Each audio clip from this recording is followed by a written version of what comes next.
Get a text message from Brandon, and he's like, "Hey, are you at home?" I was like, "Yeah." He's like, "Come outside." This mother effer is flying over my neighborhood, and I'm like, hi, can you see me?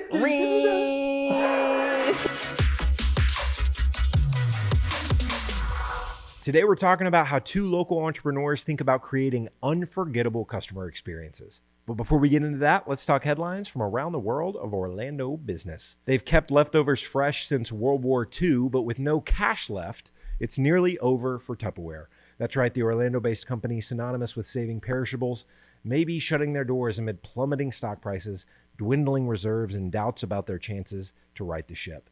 Speaking with the Orlando Sentinel, CEO Eric Schiffer said that while Tupperware has yet to file for bankruptcy, the kinds of investors with enough savvy to turn it around would likely wait until they do and simply come in to scoop up the assets. Founded in Massachusetts in 1942, Tupperware has been a mainstay in Central Florida since it relocated here in the 50s. Since well before Disney, the company has been a magnet drawing in new employees and contributing to Orlando's growth. Why does private equity love the Sunshine State? A recently released report from the American Investment Council revealed that Florida received the third highest amount of private equity dollars in the country last year, with nearly $75 billion shelled out to Florida-based companies. That's almost $15 billion more than the previous year. The reason? If you've lived here for any length of time, it should be obvious that companies and individuals are both flocking to Florida in droves, which may be the driving force for increased investment. A booming manufacturer sector likely plays a part too. But given the rough winter most of the country faced this year, it could just be the weather. The Michelin star winners have been announced. 4 Orlando restaurants have been awarded highly prestigious Michelin stars in this year's Michelin Guide, which foodies around the world rely on to reliably showcase only the highest quality restaurants. This year's restaurants, all former recipients of the distinction, have each been recognized with 1 star. 2 steakhouses, Kappa along with Knife and Spoon, 1 sushi place, Cadence, and Fusion Fare from Soseki. Orlando is one of only 3 Florida cities with restaurants featured in the guide, with its restaurants joining the 12 from Miami and 2 from Tampa earning stars. That's it for headlines. And before we get into our story of the day, this episode is brought to you by my next entrepreneurial adventure, Out of Office Orlando, a co-working content studio where you can create content, connect with other local professionals, take a dip in our lazy river, or get a lap in on our outdoor electric go-kart track. It's like a country club where you can be productive. And I really think you're going to love it. If you're interested in learning more, shoot me an email at james@sweetfishmedia.com or send me a DM on LinkedIn, whatever tickles your fancy.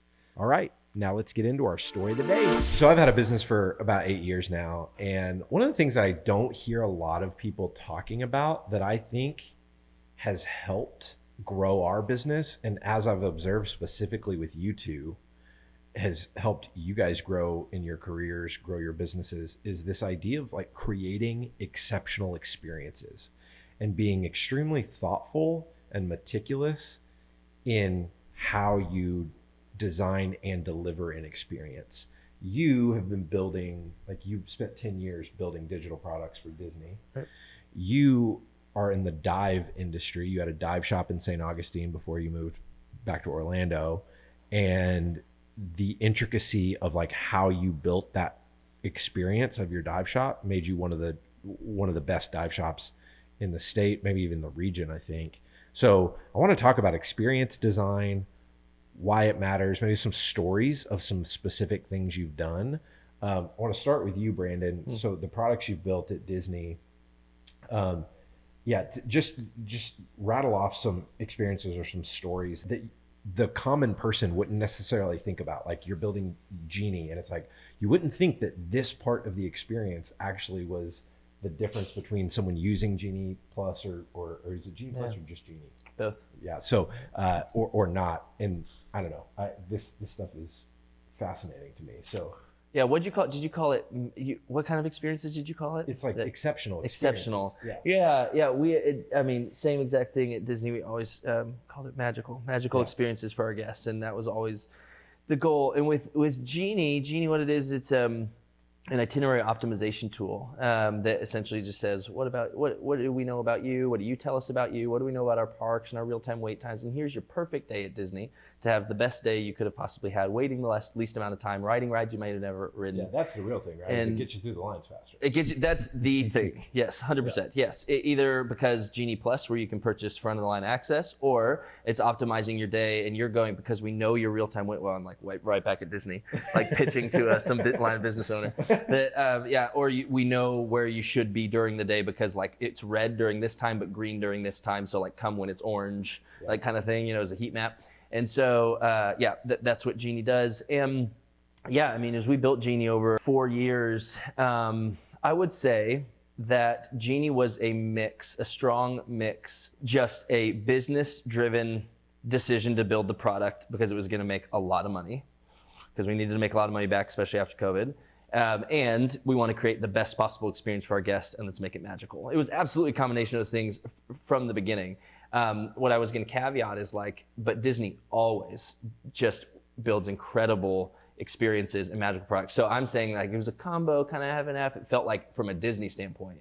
But if you go and use that product as just a regular guest, it's going to feel incredibly. I mean, it was obviously a huge focus on making sure that the experience was excellent and was magical.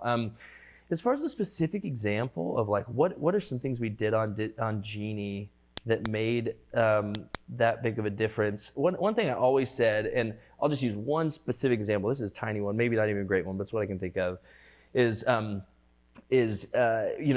Disney. One thing that, because we were talking about this earlier, but Disney's focus on storytelling and IP and stories, we can actually get away with quite a lot. It was a hindrance when it could be, and then you could push past that, and it could be an opportunity. But we could build a pretty crappy experience in the app if we built it too quick or built it for the wrong reasons or didn't listen to our guests or our cast.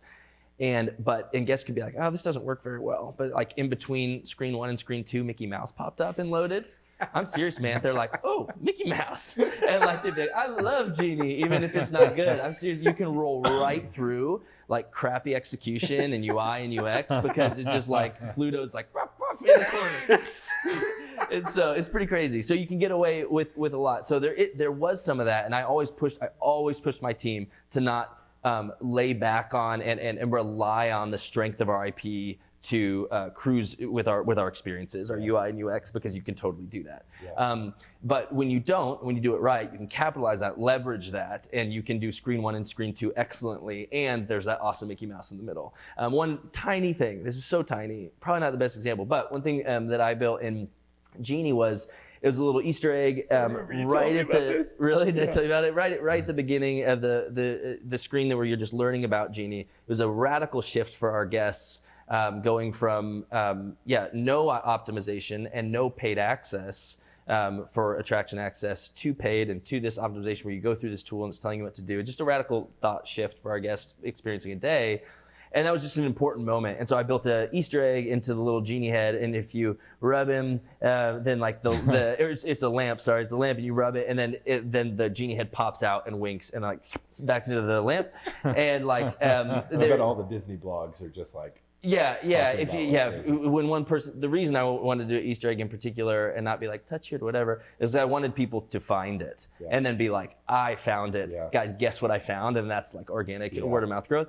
But it's not like it blew up or made Genie the product it was or anything, but just a little thing that allowed me, I guess here's the point in that, is that because of the strength of the IP and the strength that Disney has built on top of all these amazing stories, on top of Genie, the character of Genie and what people feel when they think about Genie and the story of Aladdin, that moment could be so enhanced. There's this tiny little moment. There was beep, beep, and then Genie popped up. But because it was Genie that popped up and winked at you, it was a super magical moment and experience. So I guess the point is that you need to recognize the strength that you have in your brand, recognize the strength and connection that people have with your brand, and leverage that wherever you can. In my case at Disney, in that specific scenario with Genie, I knew that people resonated well with Genie. Genie was a beloved character, and so when you rub the lamp, Genie popped up, and that made that moment excellent. Yeah. So Kenny, for you, you owned a dive shop in St. Augustine. It was one of the top performing stores in the region, the Southeast region. And your approach to, most dive shops, if anybody's familiar with scuba diving, you go into a dive shop and it's kind of dingy. Just the vibe of it feels very mom and pop, kind of haphazard, disorganized. You took a completely different approach. Tell us about that. Yeah, well, going back to the experience thing, everything we do is an experience, even buying milk and bread. Yeah. You know, getting fast food. I mean, look at Chick-fil-A versus Wendy's. They're Yeah. right next to each other. One has a line. Is the food any better? Actually, like Wendy's. Ooh, better, there but will I be an go to uprising. Chick-fil-A. Ooh, boy. Well, it's Saying all Wendy's about, is better than Chick-fil-A. yeah, You're yeah. about to get them YouTube Okay, comments so coming in. Unpopular opinion. I like Wendy's better than Chick-fil-A. Ooh, There you spicy go. One of those take. cameras And just sparked. Spicy take. Yeah, and I do, but I'll still go to Chick-fil-A because of the experience. Experience. It's Yeah, for nicer. sure. Yeah, the people are kinder. I don't have to go through this little battle to get what I'm getting at. And I felt like, and I know a lot of people feel like that with dive shops and a lot of hobby stores and things like that. Explain a dive shop, like the concept of Okay. it. What, Well, usually a dive shop it's a retail store that also will service equipment. They'll Okay. fill your tanks, rent your gear. You'll book trips, you'll book classes. Okay. You know, you can sign up for different classes. So there'll usually be a classroom, a service center, a rental, and then the main retail floor. okay, primarily a retail shop. People are going to buy gear for diving. Yeah, the retail is, believe it or not, retail is the biggest driver as far as that's what sustains the Traffic, shop. Yeah. But then you have to have the classes and the trips. Yeah. So you have to capture that vibe Interesting. because if there's no activity there's no activity in the retail. And so they all go hand in hand. It's kind of like that mosquito life cycle. So you've got to have the classes to get them certified, and then the trips to give them somewhere to go, and then other classes so they can go forward. So how did you come into that space and kind of disrupt from an experience standpoint? Well, I think I came into it with a very different perspective than a lot of people do. I mean, the usual scenario is this seems like a dream job. I'm retiring soon. I got a hunk of cash. I've always wanted a dive shop. And there's this big, huge blinder that no one says, I'm going to invest in a dive shop. They invest in something else, a fast food chain or whatever, a Chick-fil-A, right? And so it's not really seen as investment. So you have this life cycle there where they go in all starry-eyed and they do it, like you said, the dingy, the hobby, and then they find out very, very quickly that it is a lot of work. In fact, more work than, it's like 4 or 5 shops in one. You've got your retail like everyone else. Then you're a travel booking agency, but it's not just travel. Also, while you're traveling, you're diving and you've got equipment, you have life support, you have standards for classes, you got to have training and so on and so forth. So it's a lot. And so there's a lot of moving parts and it quickly shorts people out and burns them out. So everyone goes in all charming like, oh, hey, this person does it as a hobby. That's real charming until about a few weeks in you realize that you have a problem because the guy doing it for a hobby doesn't want to deal with the problems. They just want to not deal with problems. Yeah. And those two things don't work. And so what I saw was just there was a big gaping void in experience. And like, why would any of us, why would you, he doesn't really exist over there. But why would any of you out in the audience, why would you go scuba diving? It's not because you need milk and bread. It's not because you need a roof over your head. It's very similar to why would you go to Disney? It's an escape. Yeah. It's an escape. And we've talked about this before. It's an escape from your 9 to 5. So you want to be as far away from that 9 to 5 vibe as possible. So when you rub the genie lamp, he pops out. Whereas, a firm insurance company probably doesn't have that. Yeah. They should, but they don't. They're not in that mindset. They're in the, what do we got to get done? It's commodity. Yeah. I asked around, oh, you want indoor, outdoor carpet? You want, full lighting. This was the good dive shop, not the dingy one. Full lighting, retail floor to ceiling, and you just literally killed any sense of vibe. Yeah. So how did you create a vibe in your shop? You got there's it's not a silver bullet. It's taking a scalpel to everything. You got to take a battle axe to the concepts and then a scalpel to finish that concept. Yeah, you walked in our studio and you were ripping us alive for a freaking door. Yeah, and I could keep going, but that's we'll stop. no, yeah. But yeah, we got to do something about the door and all that back there. But so that there is a how do you turn a 1,300 square foot strip mall on the side of a busy road on A1A into an escape, without making an escape room. So you're asking the right question and I think that's probably similar to how you guys approach it at Disney. Like, you got to start by asking yourself the right question. Why are you there? Like, why are you there?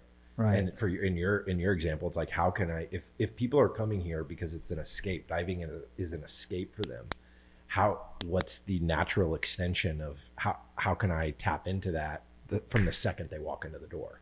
Right. But also, like, when they show up on your website, you've talked about how you did your website differently. I mean, the entire experience that you created, I think, was phenomenal. But anyway, I would love for folks watching this to just hear some of the ideas, some of the things that you incorporated into specifically the retail experience, because we could go on for hours about how you organize the trips and different things you did there. But talk about the retail experience, paint the picture of like some of the things that you did that drastically set it apart from what everybody else was doing. Well, like you said, walking in is the first. It's wherever that person is making impact. Like, what do they bump into first? And it's when they open the door. I mean, that's when the curtain goes up, as they say at Disney. So, like, when that happens, that's opening the door. So we actually started at the door.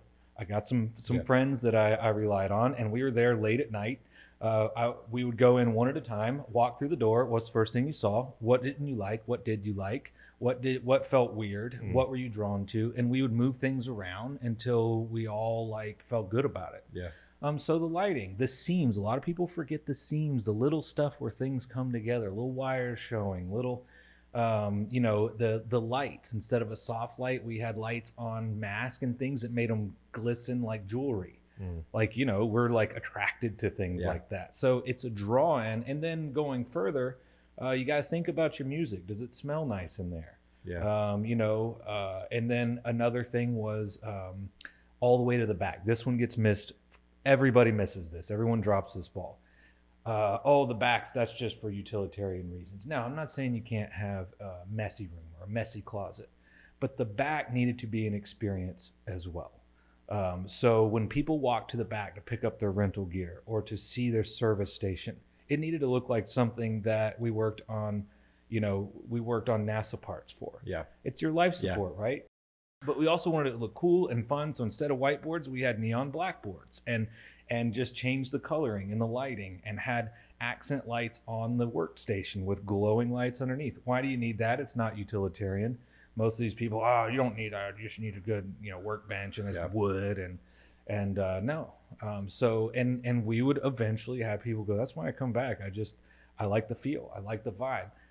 But the biggest one of all is who you have working in there. Because the person, you can set up your shop beautifully, but if the person's a dick to the person that walks in, or they're unfriendly, or they're messing with a box. Oh, be with you in a moment, and messing with a box. I would say of all the things, that's not only my pet peeve, it's my pet peeve when I go out. And it's so easy to fix. Anybody right now, when they stop listening or watching, this, can fix this problem immediately. Yeah. And make them priority one. Even if you're in the middle of something, it takes 2 seconds. Acknowledge people, make them feel good, but you have to it's just like Disney, it takes people. I think about a former financial advisor that I had. You walk into their office and immediately, I think they had like my name on like an outward facing monitor that was like, welcome James, because they know who's coming to the office, because I had a 1:30 appointment. And so it's like, welcome Carberry family. And then so the person behind the desk wasn't on their phone, wasn't, hey James and Lisa, so glad to have you. You guys want some water? You want a drink? They had a fridge stocked full. Like these little details, the cost is so minute compared to what you're making someone feel the second that they walk in. Yeah, well, I was gonna ask, you said like, how hard is it? It's like, to set those things up, put those things in place, to stock the mini fridge, install the screen that would say James Carberry and it says James and Lisa Carberry. But the people who execute those things, that's what I would, as a business owner employing people in a physical location like that, would have the hardest time feeling like I could. When you say like at home watching this, you could change this now. If that was you and you're the one that's like, be with you in a second, you can change yourself and do that. But as a business owner employing people, how do you make them also buy into that vision and treat the shop like you would? That's a good question. Don't take low-hanging fruit. If you have to work a little longer until you find the right person, so be it. But it's not worth because what will happen as soon as someone's in and they're not doing that, that's right. It's very hard to get Creates rid a of culture, and it creates a culture with other people that says this is okay to do this here. Right. You need examples in there, but don't take the low-hanging fruit. And it's really easy to do. And you have to get in there again with that scalpel. And for me personally, if there happens to be a dive shop owner watching out there, I found people not in the traditional ways. I mean, yeah, you can put out your ads, but like you find, I saw someone come through the shop asking if I needed any help that just stuck around and helped and was helping other people and had that magnetic person. Here's the thing. In almost any business, you can train them in whatever business is you're doing or train them up eventually. What you cannot train is a person that creates a positive atmosphere. And it doesn't matter what business it is. So you can't just create that. There are things you can do to help that. Disney tries very hard, but if you walk around in the park all day, you'll find some cracks in that because it's just almost impossible with a staff that size. Now they do better than most, but I work there, I can say that. And it is very hard to just with that many people, you're just not going to be able to go and find. But what you can do is create the atmosphere, which Disney does do well. Create the glowing thing that attracts glowing people. And if people go, I want to be part of that, I want to be like that, I want to represent that, then you can do it, even in something so small as a dive shop. And so you've got to have the thing that attracts the thing.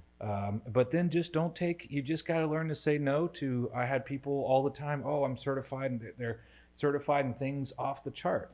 Big burly old dude that never worked with kids I taught for the fire department, police department. Okay, so people that have to be there that are already hardened and tough. Right. Yeah, wait till you get the crying grandma with the kid that doesn't want to be there. That's where the patience comes in. You know, your certifications aren't going to help you, but that stuff doesn't really matter. It matters how that first person that walks in, that spark, that hey, I mean, I had people come in there just like, hey, is Kaylee here? Is Jess here? Is Katie there? They're like, just popping in. Like, I need to pick me up today. Yeah, that's great. So you're really there to lift people up. And then you insert business. You can train business. But if you filter people, your candidates, and you hire people that way, you're setting yourself up for success. So I want to tap into both of you guys' brains here. I just had this idea, but so we're building out of office. So it's this. It's a co-working content studio, and we're in it's going to be brand new construction. We have the land. I'm so excited because I get to do this stuff. I get to do experience design at a scale that I've never been able to do it before with my business. It's currently a digital business. So everything we do is delivered digitally until very recently. But anyway, this is an in-person experience. People are going to be coming, working, creating content, meeting other local professionals. And one of the two big decisions that we made, one, we're going to have a lazy river running through the property. And I actually had that idea with you in the lazy river at, where was it? It was Discovery Cove. I wasn't sure I was supposed to pretend like I'm just hearing this for the first time. No, your brother is the general contractor. I remember the whole thing. So we were in a lazy river, and I was like, oh my gosh, how sick would it be to have a lazy river running through the studio? And then we found out that like a quarter of the land, they were going to make us put a retention pond on to account for the 100-year flood. And I was like, okay, I'm not going to have a retention pond on the land with no use. So I think we're going to put like a wrecked pirate ship in the middle of it, and then we're going to do a go-kart track around it. And so like you said, take a battle axe to the concepts. That for me is like the battle axe to the concept of like lazy river running through, go-kart track with like a pirate ship in the retention pond. But I would love to like tap into when someone walks into this kind of this studio co-working space, what are some like smaller details that I could be thinking about to create? I mean, we named it out of office because this is to your point, an escape. I mean, people are trying to get away from their office, either to do some creative thinking or just connect with other people that they don't necessarily get to connect with all the time. How would you guys be thinking about kind of creating an escape in that space? I would just think back in my head to things that have done that for me. When I went somewhere, I had kind of that feeling, and maybe if you've ever visited the Google headquarters, you might have got this is kind of, I would look at things that have and then kind of zero in on the things that have done that for me. That'd be a good starting point. I mean, and then from there you can talk lighting and feel and fixtures and whatever else. It's a great place to start, and that's about what my perspective would be too, because I've never built anything physical like that people would come in and, but I absolutely know when I walk in somewhere if it feels good or not, and I can generally be like, it doesn't feel good because of this, and this, and so I think that's absolutely a good place to start in a lot of ways and areas, but in this in particular, of like, just start turning that lens on always when you're entering stuff like that, entering spaces, and just be like, yeah, what works and what doesn't. Yeah. I think about the Apple Store concept, just as I'm thinking about like what does that for me. And like when you walk in, I think there's an element to walking into the Apple Store where there's just a boatload of people there all the time. So it feels like, okay, something's happening here because there's a lot of people here. But then like everything's white. So that it feels like clean, it feels crisp, it feels creative. What are there, as you think about the Apple Store in particular, or another experience that does that for you? Like, what is it? There are like I know in a couple books that I've read, they've talked about the Apple Store in particular and what they did there, and I'm sure there's like a book at least on the Apple Store and how they did retail and entered into that space. I forget who it was, but they hired somebody to do that, and it was somebody from like a non-retail space. It was like something very atypical to come do that, to think differently and to think different, right? and to come in and one thing that triggered for me when you said Apple Store is, it looks busy and looks like everybody's doing it because it's just, there's not a single wall but the four that surround it. So like you walk in and no matter what's going on there, you see it. So it's super, super open. And I would imagine that concept would apply to what you're doing a lot, of just like, if it needs to feel like something's going on there and there's conversations happening and network happening and people working, and then you'd want to see those things happening. No, I just would underscore what he said, that something's going on. Whether it's a restaurant or anything, you want to feel like something's going on. Yeah. Even, you've even walked in a theme park before and gone off to one side, and on rare occasion, you get in some little corner or somewhere and there's like nobody around just for a few seconds, and it feels weird all of a sudden. That weird of, I so thinking through like what are things that I can do to make sure that we have, that give people a reason to be there. Specifics. So it's like it's having events regularly is what I'm thinking about, like how can you get people there so that it creates that atmosphere? Well, I think you'd have to go who's walking in. Like, is this somebody that's going to walk in the middle of the day, or who's coming in, and so they're going to come in when there's an event, like, or could someone walk in at 3 p.m. and it feels like a ghost room? Like, what I think that would be where I'd start, is who's walking in, and who's walking in that is like, if Kenny walks in because he's bored and wants to come hang out with James, that's different. Which get used to that. I mean, I think it's going to be a combination of prospective members, like people that want to come check it out because they're not sure if they want to buy a membership or not, and then existing members. Would it be appointment though, I guess is what I'm saying. So they could just walk in. Yeah. Okay, so you want not overpowering audio, but welcoming audio, but don't cheap out and go so neutral it's vanilla. Yeah, I'm gonna have some. I've already thought about this. You also don't have Rob Zombie on. Yes, I have. Nick D is gonna be plugging through plugging through the speakers. Woo, Nick D just dropped that new album, Like Honey. Hey, Nick D, if you're watching this, yeah. Hey, there he is. But so like we got the Lazy River. I would look at, even if it's small and artificial, even if you can buy one of these little $200 side piece things, no bigger than that table on Amazon. It's got a little waterfall. There's a trickle sound. There's something going on there. There's music. And I would definitely have a big screen that's either always piping in something, or showing something that's really going on in the studio. Maybe it's showing what's on. Have a big on-air thing of what's going on in the different studios. Live on air, those things feel fun. On air is really good. On air is really good because people will be going and recording content, right? And so to have an indication of that always, of like, people are recording when things are live. That's a great idea. And if there isn't, you could have just put a little where every now and then it comes on and then goes off, because like, even like, if you ride Rock and Roller Coaster or whatever, like I feel like they did a good job with that vibe. it's one of those things where something's going on, even if it isn't, it feels like a place where that's going on. Yeah. So maybe there are days where there's no one recording, or there's not anybody recording at that moment. You're all out to lunch or whatever. Yep. So it never looks like there's not activity going on. I love it. Awesome, dude. Y'all have been incredible. So we close out these episodes, Kenny. Brandon's been through the ringer a couple times already, but we close it by talking about one of our favorite people, places, or things. So doesn't have to be related to anything in particular, but what is a favorite person, place, or thing that you are quasi obsessed with right now? Right now, this is one of those you got to give me in advance. I need a few minutes. I know. I sprung it on. I I've always talked about go my back flip-flops. to. I've talked about Spindrift. I think I've talked about my Lululemon undies before. Oh, okay. So it could be anything. There's an overarching one I always go back to, but I don't want to steal his thunder. But I This actually guy's got an entire list of things that he Okay, likes. well, I got two. Can I give you two? Yeah. Yep. My big one that's always in the back of my head, and it's not hero worship or anything, but it's Walt Disney. And I know that's a lot of people's, but it's more like what specific things that he did. I've used that as a model from day one, even in my dive shop, from show quality to backstage to all these different things. Yep. Guest experience, the quotes, it's the people that matter. All those things I actually apply because guess what? They work.